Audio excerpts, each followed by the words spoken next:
Hello and welcome to the Matthew Art channel again. I want to talk about something slightly different for this video, and that is digital painting and sketching. So using digital means to create artwork. In my day job, I've always worked with technology and learning, so I've always had an interest in seeing how art could be created in digital means, and that's not AI art, so typing in a text string and getting the art pumped out at the end. It's about using just a digital brush instead of a normal brush and a screen to create the artwork. So years and years ago, I bought a Bambu digital tablet that had a pen on it, which was pressure sensitive, but it was very small, and I did try it. So I was an early adopter of it, and I tried it, but it meant that it just wasn't good to work with, because you had to work very small if you were doing a whole piece, or work on individual bits of a drawing and then join them together at the end, sort of thing. So it wasn't very successful. In 2019, 2020, I thought I'd try again, because of course technology is moving on a pace all of the time. And I bought an X Pen Deco 1 tablet. It was very similar to the one that I'd had before. Obviously it was better, it was more pressure sensitive, but more importantly, it was much larger. I can show you that in a second.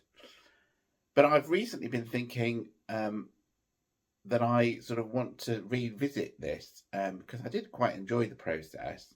And I thought, those of you that follow the channel know that I'm wanting to do some more plein air experimentation this spring and summer. And I tried last year and failed because of carrying all the equipment around with me and those sorts of things. So I did have the thought that maybe I could use a tablet or a phone, even a very small phone, to do some sketching outdoors, to get used to the idea of plein air painting without all of the water, the paints, the paper, carrying everything with me. Because I always carry my phone with me, for instance, and I have a sort of stylus pen that I could use on the phone. Maybe I could do some very small sketching just to get me into plein air painting, maybe. So that's what this video is really about. I've been out to the park in Coventry, where I live, last week, and I've done an experiment of this. So I'll show you the video shortly of what I created. In 2019, I bought this X Pen Deco 1 tablet, which was much bigger than the original Bambu one that I'd bought many years ago, which was very small, and too small really. You had to sort of build up your drawing in sort of tiled small pieces, really, like a jigsaw puzzle. So this was much better. You just plug the USB cable into your laptop or device, and then you use this special pen to actually draw on the surface. It's pressure sensitive, and I, in those days, used Photoshop, with the brushes on Photoshop, to actually paint with. And I did create quite a few pieces of work, and it was something that interested me. But of course, it's quite difficult to be drawing on the tablet here and yet the actual output appearing on a screen somewhere else. It sounds really impossible to do, but of course, with practice, you can do it, really. So these are some of the results that I did between 2019 and 2020 using the X Pen Deco 1 tablet. This one here is a portrait of Jon Snow. It was from the Portrait Artist of the Year. I froze the screen and did a sort of pencil sketch, in inverted commas. It was using the pencil tool in Photoshop. This next one was a sketch of my partner. He was just sitting watching television. Again, a very quick scribbly pencil sketch. I think I did this one first, actually. It's one of the early ones anyway. So just getting used to the feel of the tablet and the pen that I was holding, and the effects that the pencil tool in Photoshop made. This next one was another Portrait Artist of the Year frozen TV screen capture, using not a pen, a pencil in this case, using a paintbrush tool of some description. You can see on this one how very much it is made up, just like a normal piece of work would be on on paper or canvas or whatever. You can see the individual brush strokes that make up this work. I think a lot of people, when you talk about digital art, think it's somehow digital manipulation of photographs and that sort of thing, and that's not what I'm talking about here at all. I'm very much talking about picking a tool, making brush strokes with it, changing the tool, making brush strokes with it, changing the color of the paint or the ink or whatever you're using in Photoshop, and building up the piece of work stroke by stroke.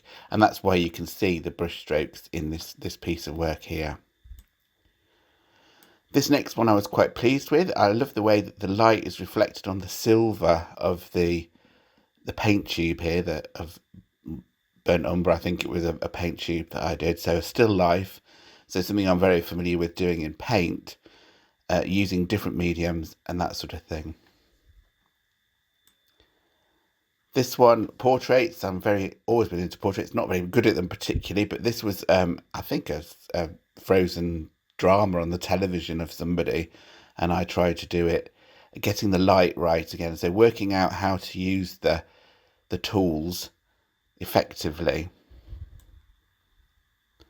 Another one, and again you can very much see the brush strokes that have been used to build this up. I mean, it's a bit too brush strokey, it's quite impressionistic, and that's something that if I return to digital art, will have to iron out. So I've built it up by lots of smaller brush strokes. Maybe I need to work on doing bigger brush strokes. There's all sorts of things that I do need to work on if I'm going to carry on with this. I'll talk to you about a few of those when we actually look at the piece that I did the other day in the park on my phone using a different piece of software. This is another one that I was quite pleased with. Again, getting better all the time, really. I think this one sort of looks quite painterly, but also sort of real. And it's from a photograph that I took when I was doing the Southwest Coast walk many years ago. So I just tried to recreate it using Photoshop in this case. So you can see there that the results weren't too bad, and improving, I would say, as well. So it's definitely something that I hadn't forgotten, and maybe if I can combine plein air sketching with digital art, maybe that might help me to do more of it this coming year. So that brings us on to the little sketch that I did the other day on plein air in the park in Coventry on my phone, using a piece of software, Android piece of software, called the Sketchbook app. It's sort of the equivalent of the Apple software Procreate, which some of you who are into digital art might have heard of. It's probably the most common app that's used for drawing, digital painting and drawing. You can see that I've got the actual finished piece on the left, and you can see, because you can do a time-lapse video of you creating this, which I did when I was doing it, you can see it emerging from the beginnings on the right. You'll see that I did a very quick sketch of the layout of the subject, a very simple subject. I didn't want to overburden myself with overcomplications here. So you can see that I've sort of used a spray can tool to do the grey sky. It was quite a grey sky on the day. And even though I'm working on my phone, you can see that you can make very tiny brush marks or pencil marks or whatever tool that you're using. Is this piece of work brilliant? No, it's not.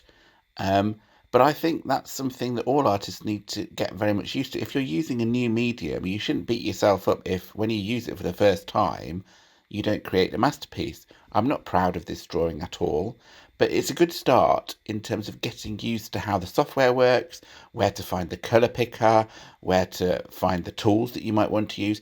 All of the different tools in one piece of software are amazing. There are brushes of different kinds, erasers, blenders, all sorts of tools. And it would take me many, many attempts to learn how to use all of these tools. But I thought I'd just restrict myself to a few brushes. And this is the result from that drawing. It's not brilliant. The colours aren't particularly good, so I need to work on the colours. Of course, the advantage, or one of the advantages of doing digital art is that you can put work on different layers and work on layers separately, which you can't when you're actually working on a canvas or whatever. And that's something else that I need to explore. Maybe I should have done the background trees on the back layer, and the front trees on a different layer, and built it up in that way. But of course, it will take me a while to get used to all of those tools and how it works properly.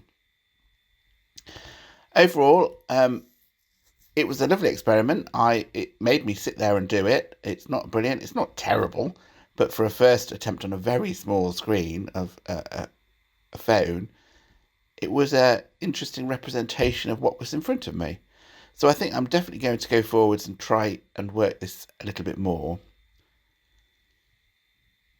You can see there are pauses in the video. I don't know why that is, but you can see that it's starting to show the production of it again.